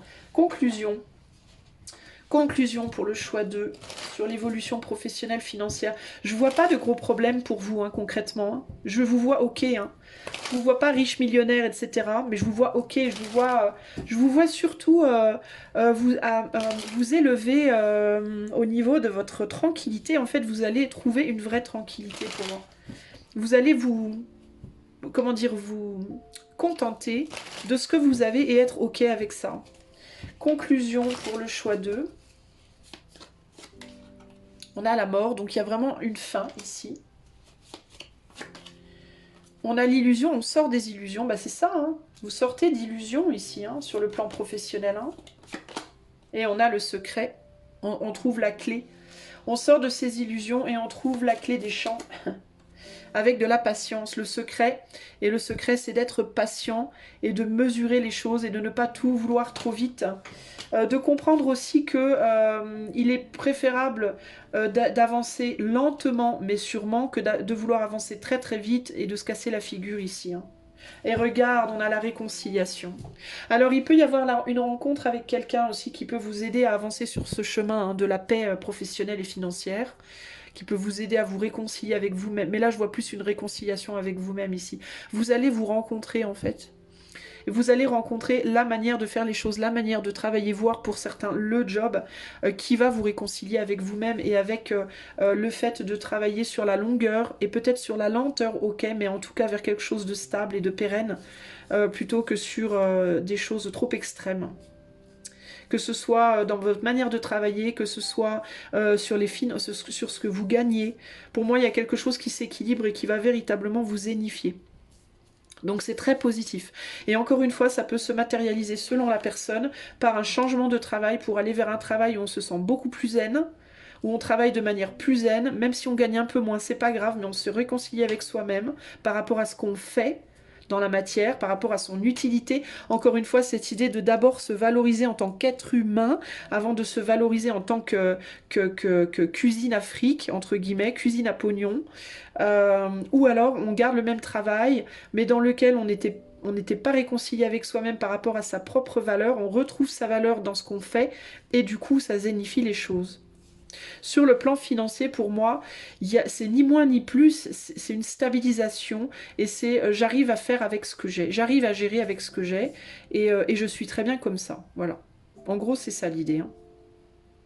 Donc c'est pas du tout mauvais hein, pour moi, c'est même très positif, j'ai envie de vous dire. Hein. Et il y a vraiment cette idée de toute façon, dans le futur, les choses vont changer. Le marché de l'emploi va changer, la manière dont les finances fonctionnent, ça va changer, et ça va rééquilibrer beaucoup de choses aussi. Hein. On va rééquilibrer beaucoup de choses, ok ? Voilà les amis du choix 2, j'espère que ceci vous aidera. Gardez bien à l'esprit que c'est un tirage collectif. Si vous voulez un tirage perso, privé, vous pouvez me contacter par les liens de site dans les commentaires. Et il y a aussi les liens pour soutenir la chaîne qui n'est pas monétisée. Je vous fais des gros bisous et je vous dis à bientôt. Salut ciao, à toi ciao. Qui a fait le choix numéro 3, la boîte bleue. Alors c'est parti, on va aller voir ce qu'il y a dans cette petite boîte. Le sujet pour toi, l'effet de la nouvelle lune du 10 mars. Je crois que c'est le 10 mars. Si je me plante, sachez que c'est normal, c'est moi, c'est Isa. Je me plante toujours sur les lunes. Allez, et ta petite pierre, ton petit caillou, c'est la jaspe verte. Voilà, tu vois peut-être pas parce que c'est pas forcément évident. Est-ce que c'est une jaspe verte? Oui, je crois. Hein. Mais enfin, voilà. Mais enfin, voilà. Alors, pour faire ce tirage, je vais utiliser en carte de base l'oracle œil de lotus. Ensuite, j'utiliserai le Lux Ex Ombra Tarot. On le voit mieux comme ça. Et en conclusion, l'horoscope Béline. Voilà. Allez, c'est parti. Je sors mes petites cartes. Je vais faire aussi une mini canalisation avant avec la jaspe. Alors, je te demande juste un instant. J'ai voulu faire ça en mode au moment T, mais du coup, bah, ça prend un peu de temps, mais c'est pas grave. On va se débrouiller comme ça. Ok. Alors, l'effet de la nouvelle lune sur toi. L'effet de cette nouvelle lune dans ta vie, j'ai envie de dire dans ta vie.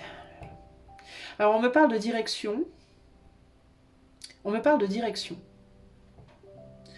Alors, dans un premier temps, j'ai l'impression... Alors, on me montre un...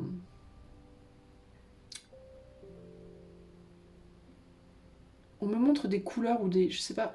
Qu'est-ce qu'on veut me montrer? Qu'est-ce qu'on veut me... On me montre... J'entends le mot shuffle. Ok, shuffle. Shuffle en anglais, ça veut dire mélanger. Mélanger les cartes. Tiens, shuffle, to shuffle cards. Mélanger les cartes. Donc, il y a l'idée de mélanger. De prendre des choses... alors, ok, on me parle d'ingrédients, de gâteaux, d'ingrédients. Alors, on me dit, on prend tous les ingrédients... Des ingrédients qui sont bien organisés sur la table et la farine, le sucre, le beurre, tout ça, c'est bien, tout bien, petit pot de farine, petit pot de sucre, petit pot. On se dit, oh c'est joli tous ces petits pots là, bien organisés. Et pour faire le gâteau, mais sauf que pour faire le gâteau, en fait, pour utiliser tous ces ingrédients et en faire un beau gâteau, il faut d'abord les foutre dans le saladier et tout mélanger comme ça. Et faire un gros bordel, une grosse pâte jaune. Et il y a ce côté en fait de la frustration de devoir tout mélanger d'abord pour pouvoir avoir le joli gâteau final. Alors il y a cette idée de, dans un premier temps, cette nouvelle lune, tu peux avoir l'impression qu'on est en train de te passer à la machine à laver, ou au sèche-linge. Tu peux avoir le sentiment qu'on te met dans une machine à laver et qu'on te fait tourner, et tu te dis en toi, il y a cette idée que en toi, tout se mélange, c'est le bordel, tu sais plus où t'en es, tu sais plus qui tu es, où tu vas, dans quel état tu es. Il y a cette idée de, voilà, on prend tous tes ingrédients, on fout tout dans le saladier et on malaxe, et c'est la partie, on va dire, chiante du processus. T'as les mains crades, ça colle, t'en as partout, ton truc de travail, c'est le bordel, un bordel sans nom. Il y a de la farine, du sucre, du beurre, il va falloir tout nettoyer, ça te prend la tête et tout. Mais au final, il y aura ce beau gâteau, voilà. Et ton plan de travail sera nettoyé, tu pourras faire des photos, mettre sur Instagram et tout le tralala. C'est un peu ça que j'entends. Et en fait, cette nouvelle lune, c'est exactement ce qui va se passer. C'est que dans un premier temps, bah, ça va être le bordel à l'intérieur de toi, tu vas avoir l'impression que tu sais plus où t'en es, que tu comprends plus rien de rien, que tu sais plus, t'as plus de direction, t'es complètement paumé. Et il va falloir que tu fasses ce nettoyage-là. Et en sortira ce merveilleux gâteau où tu pourras prendre une belle photo et mettre sur Instagram. Je rigole, hein, évidemment, c'est une blague. Hein. T'es pas obligé. Mais tu vois, il y a cette idée que oui, mais tu vas pas t'en rendre compte tout de suite. La nouvelle lune, là, ça va être un peu le bordel, mais c'est pour une très très très très belle cause à la fin. Ok? Ça va te faire ouvrir les yeux sur beaucoup de choses, on me dit. Tu vas y voir beaucoup plus clair à la sortie. À la sortie de cette nouvelle lune, tu vas voir beaucoup plus clair sur des tas de choses. Ou sur une chose en particulier. Ça peut être pour certaines personnes sur plusieurs et pour d'autres ça va être sur une chose en particulier, mais une chose très importante peut-être.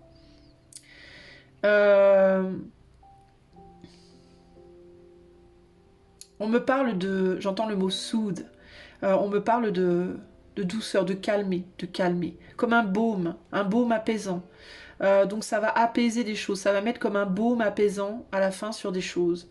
On me dit le gâteau aussi, on le mange, ça fait du bien, c'est bon dans la bouche. Bon après, évidemment tu prends du poids, mais dans un premier temps ça t'apaise. C'est ce qu'on donne aux enfants pour l'anniversaire ou aux adultes. On en mange pour l'anniversaire, on en mange pour apaiser peut-être les épices du repas, on en mange pour apaiser. C'est apaisant, c'est ce qu'on va manger quand on est déprimé, c'est voilà. Donc le gâteau, c'est sucré, c'est bon, c'est beau, c'est esthétiquement beau, c'est bon dans la bouche, ça apaise, ça fait du bien. Et c'est comme une jolie récompense à la fin du repas, entre guillemets. Et il y a cette idée de... ça va être dur, la préparation de ce gâteau va être dure, mais c'est un gâteau qui va venir apaiser des choses derrière. Donc c'est comme un mauvais passage, c'est comme une mauvaise expérience, mais pour du bon derrière. Il y a quelque chose comme ça ici.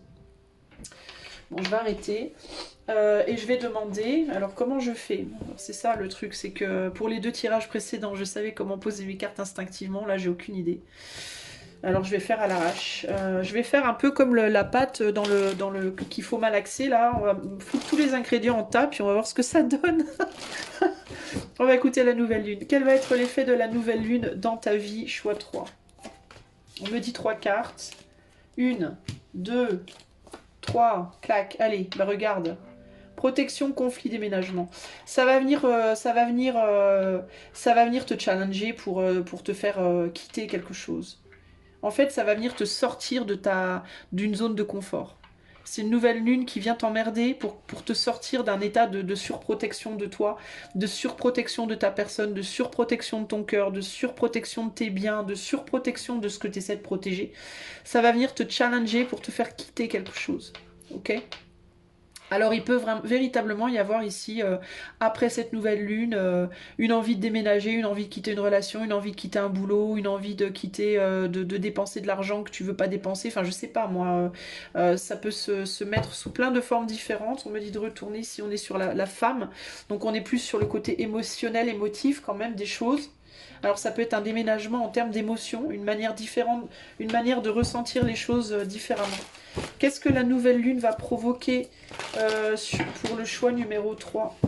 Qu'est-ce que cette nouvelle lune du 10 mars va provoquer pour le choix numéro 3 dans leur vie?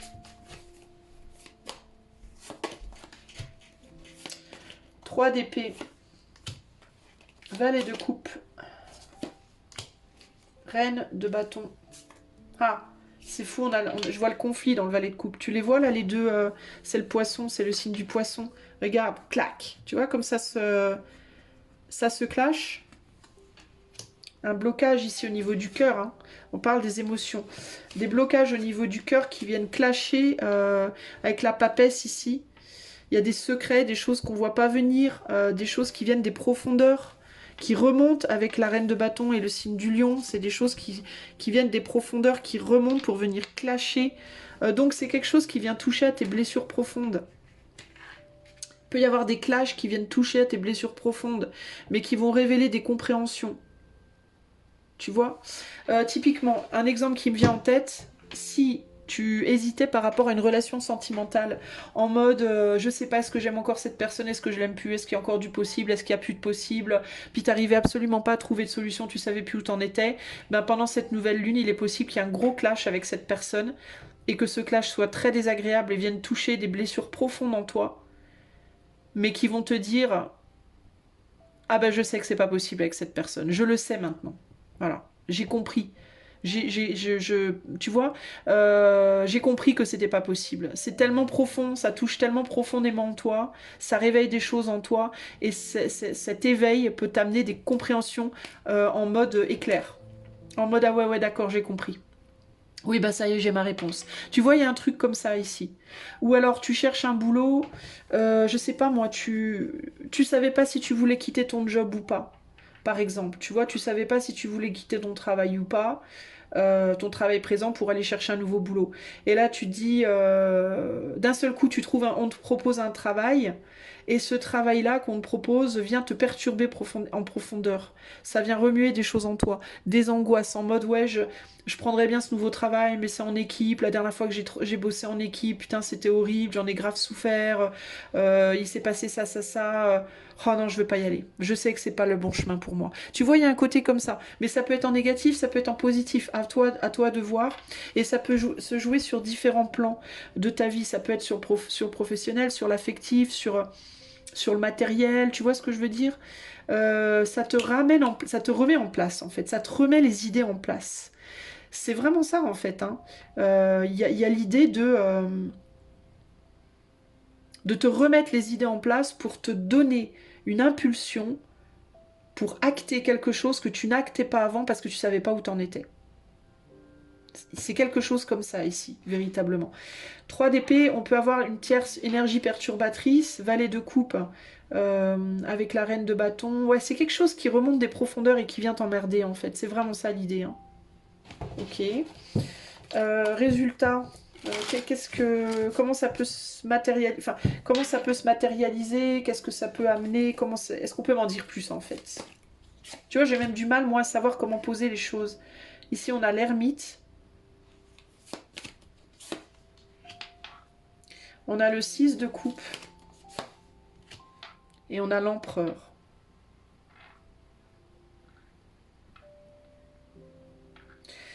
C'est quelque chose qui va venir te sortir de toi.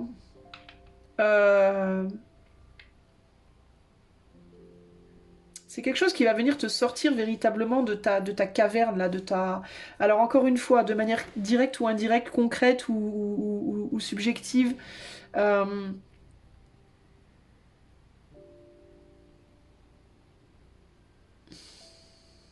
Mais c'est un peu forcé.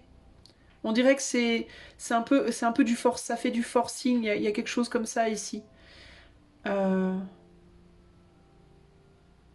Tu vas te réconcilier avec ton pouvoir personnel, j'ai l'impression ici. Il y a quelque chose qui va venir te tirer de ta coquille. C'est comme si tu étais un escargot et qu'on voulait te bouffer. Et qu'on venait avec un pic te prendre et te tirer de ta coquille pour te sortir de ta coquille, de force du coup. Et que du coup, t'allais... Ben là, l'escargot, si tu veux, tu vas le piquer pour le sortir de sa coquille, il va se tortiller dans tous les sens, il va pas vouloir, il va se défendre, quoi, tu vois. Forcément, il va se battre, quoi. Et ben, c'est comme si le fait de devoir te battre pour te défendre de ça, ça allait te rappeler ta valeur. Ça allait te faire te souvenir que tu n'es pas une petite chose fragile qui a besoin d'être protégée ou qui a besoin d'être... tu vois, que tu es capable de te défendre, que tu es capable de... En gros, je vais pas me laisser... en gros, il y a cette idée de... si... comment c'est mourir libre... non, vivre libre ou mourir. Tu vois, c'est un peu ce côté-là qui me vient. Vivre libre ou mourir. Je partirai pas sans un combat. En gros, c'est ça l'idée. C'est comme si ça allait te réveiller en mode je me laisserai pas faire. Si je dois mourir, je mourrai pas les bras ballants quoi. Je ne mourrai pas passivement. Voilà. Je mourrai au combat, mais je mourrai pas passivement. C'est vraiment ça l'idée ici. Cette nouvelle lune, c'est un peu l'effet que ça te fait. Que ce soit financièrement, que ce soit professionnellement, que ce soit sentimentalement, il y a vraiment ce côté de ça m'emmerde, ça me pousse à aller faire quelque chose que je veux pas faire, mais je me laisserai pas faire, justement. Je ne veux pas qu'on m'oblige. Et je veux faire ce en quoi je crois. Je veux défendre ce en quoi je crois. C'est vraiment ça l'idée. Tu vois? C'est vraiment ça qui me vient ici. Et cette nouvelle lune, c'est ça qu'elle va mettre en lumière. Elle va ramener en toi cette niaque, cette envie de non, tu m'emmèneras pas, tu me forceras pas à ce que je ne veux pas, en fait. Parce qu'il y avait peut-être eu là une espèce de laisser-aller par rapport à ça. Il y avait peut-être eu une espèce de... Tu t'étais peut-être tranquillement laissé glisser vers une passivité. Et là, on te dit non, non, non. Et là, on a le scorpion reine de coupe qui vient piquer là. La force, ouais, il y a l'idée de je vais utiliser toute la puissance de ce que j'ai en moi pour me défendre, pour me battre en fait. Hein. Ouais. Pour défaire mes chaînes ici, hein, 8 d'épée. Hein. On va pas m'enchaîner, on va pas me forcer, on va pas me la faire à l'envers, quoi. C'est vraiment ça l'idée. Hein. Et je ne me la ferai pas à l'envers. Pour certains d'entre vous, ça peut même être vous par rapport à vous-même. Vous pouvez vous mettre en mode autodéfense par rapport à peut-être une envie de faire quelque chose dont vous savez profondément que ça ne résonne pas avec vous, des tendances que vous avez, où vous vous êtes laissé aller et vous vous reprenez en main. Tu vois, il y a cette idée-là, cette idée de soudainement vous allez vous souvenir de votre combat, de ce pourquoi vous vous battiez en fait, que vous avez peut-être un peu oublié ces derniers mois, ces derniers temps, que vous avez un peu laissé glisser sous le tapis comme ça. C'est comme si d'un seul coup vous aviez une espèce de d'éclair de lucidité en mode non, non, non, non, non, non, non. Comme si l'ennemi, entre guillemets, qu'il soit physique, qu'il soit matériel ou qu'il soit psychologique ou inconscient, avait profité d'un moment comme ça de douceur, de faiblesse, d'affaiblissement pour essayer de vous la faire à l'envers, quoi. Et là, il y a ah non, non, non, non, non, je me souviens maintenant. Je me souviens de mon combat. et je vais utiliser toute ma force. Je vais me réconcilier avec moi-même pour pouvoir aller me battre contre ce que je ne veux pas en fait. Donc contre cette espèce d'emprisonnement, parce qu'il y a quelque chose ou quelqu'un qui veut vous la faire à l'envers ici, hein. En loose day, en secret, en mode l'air de pas y toucher là, hein. Il y a une ou plusieurs personnes ou plusieurs situations de vie où il y a des schémas inconscients ou quoi qui essaient de vous enchaîner, de vous la faire à l'envers. Et on vous dit non, non, non, non, non, non, non, non, non. En fait, vous allez vous dire niet que nenni. Vous allez y voir beaucoup plus clair. Je vous dis, après ça, vous allez y voir clair. Vous allez vous souvenir, en fait, de qui vous êtes. Le jugement, sans déconner, le soleil avec le jugement. Et le 9 de bâton, vous allez remettre vos défenses. Vous allez vous reprotéger, vous allez faire des choix, ça va vous permettre de faire des choix. Vous allez reconnaître à nouveau quel est le bon choix, quel est le mauvais choix. Parce que j'ai l'impression que avant cette nouvelle lune, vous étiez en mode, vous saviez plus où vous étiez, qui vous étiez, pourquoi vous vous battiez, les valeurs, vous aviez un peu paumé le chemin. Et là, ça remet les choses bien d'équerre, bien en place, quoi. Il y a vraiment ce côté-là. Conclusion pour le choix numéro 3, l'effet de la nouvelle lune sur le choix 3, conclusion dans la vie des choix 3, conclusion. On a la fidélité, on a le bien-être et on a l'abeille. Vous allez travailler pour rester fidèle à votre bien-être, voilà. Vous allez travailler, vous allez vous remettre au boulot pour conserver votre bien-être. Véritablement, c'est ça ici l'idée. Et il y a vraiment l'idée avec cette carte de attention à ce qui rentre dans la ruche. Est-ce que c'est vraiment une guêpe ou est-ce que c'est un frelon asiatique? Faites gaffe. Alors c'est intéressant parce qu'on me montre aussi ici des enjeux. Alors c'est peut-être sur le plan collectif, c'est rigolo parce que pour les 3 choix, j'ai eu des messages par rapport au collectif, par rapport à ce qui se passe dans le monde. C'est quand même fou ça. Pour les 3 choix, j'ai vu un parallèle. Et c'est comme si là, on faisait le parallèle avec attention à ce qui est mis dans les pic-pics. Et attention au pic-pic, attention à ce qui est mis dans la nourriture. J'ai l'idée des paysans, je vois les paysans ici aussi. Et il y a un peu cette idée de attention à ce qu'on veut mettre dans la nourriture, attention à ce qu'on met dans les pic-pics, attention à ce qu'il y a dans les médocs, attention aux manipulations, attention aux manipulations notamment par rapport aux paysans. Il y a comme cette idée de vouloir introduire quelque chose au niveau de la nourriture, et il y a cette idée de soudainement on voit clair, soudainement on a compris ce qui est en train de se jouer. Mais je sais pas trop comment, et là je suis pas en train de vous faire un tirage actu, mais il y a quelque chose, c'est comme si après cette nouvelle lune, on allait y voir clair sur ce qui est en train de se jouer par rapport à la nourriture. Peut-être qu'un ami, peut-être que quelqu'un, une personnalité va dévoiler quelque chose, par exemple. Et que soudainement on va se dire, ah là là, ils sont en train de nous la faire à l'envers. Il y a quelque chose comme ça, il y a des enjeux en fait sur lesquels, là on essaie de mélanger des trucs, on prend différents ingrédients, différentes personnes, différents corps de métier, on mélange des trucs, on essaie de nous la faire à l'envers. Et c'est comme si après la nouvelle lune, on allait y voir clair et se dire, ah là là là là, voilà où on veut nous emmener, c'est hors de question. Et du coup, il peut y avoir des nouveaux clashs sociaux après la nouvelle lune aussi, hein. Et regardez là, on a l'apaisement. Apaisement, justice, malchance. Apaisement après un déséquilibre. Il y a un hasard ici. Et la femme... Moi, je pense qu'il y a un apaisement retrouvé parce qu'on y revoit à nouveau clair. On recomprend des choses qu'on avait paumées, qu'on avait perdues de vue. Je vais retirer 2 cartes. On a la célébrité et on a le caducé. Donc il y a quelque chose, une reconnaissance par rapport aux professionnels. Il peut y avoir une reconnaissance professionnelle pour certains d'entre vous qui vient après la nouvelle lune. Parce que vous décidez de vous rebagarrer, parce que peut-être vous aviez perdu votre chemin sur le plan pro, vous saviez plus trop où vous en étiez, et là vous retrouvez tout votre cerveau entre guillemets au niveau pro après la nouvelle lune. Mais par rapport à ce que je vous disais, par rapport au pic-pic, par rapport à la nourriture, par rapport aux agriculteurs, par rapport à tous ces enjeux de nourriture dans le monde, ou même en France, j'en sais rien, mais on verra. Il peut y avoir une personnalité, hein, politique, publique ou médicale, je sais pas quoi, là, un médecin ou je sais pas qui peut révéler des choses et nous faire comprendre des enjeux par rapport à la nourriture qu'on n'avait pas vu, qu'on avait essayé de nous faire à l'envers. Voilà. Mais c'est pas forcément vrai, mais enfin je sais pas, c'est ce que je ressens, mais je peux me planter. Mais c'est un petit bonus, on va dire. Mais pour vous, personnellement, dans votre vie, il y a vraiment cette idée de, voilà, il y a un clash, on, ou vous vous la faites à l'envers à vous-même sans vous en rendre compte, ou alors on vous la fait à l'envers, où il se passe un truc dans la matière qui vous retourne comme un, comme dans le Tupperware, comme la pâte du gâteau entre guillemets, et à la fin on a le gâteau, ah oui d'accord on a compris, tu vois, ah oui d'accord j'ai compris.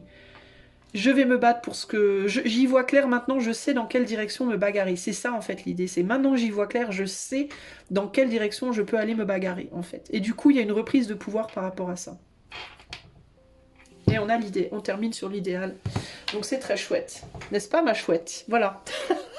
Je vous fais des gros bisous, choix 3, j'espère que cela vous aidera à naviguer votre nouvelle lune.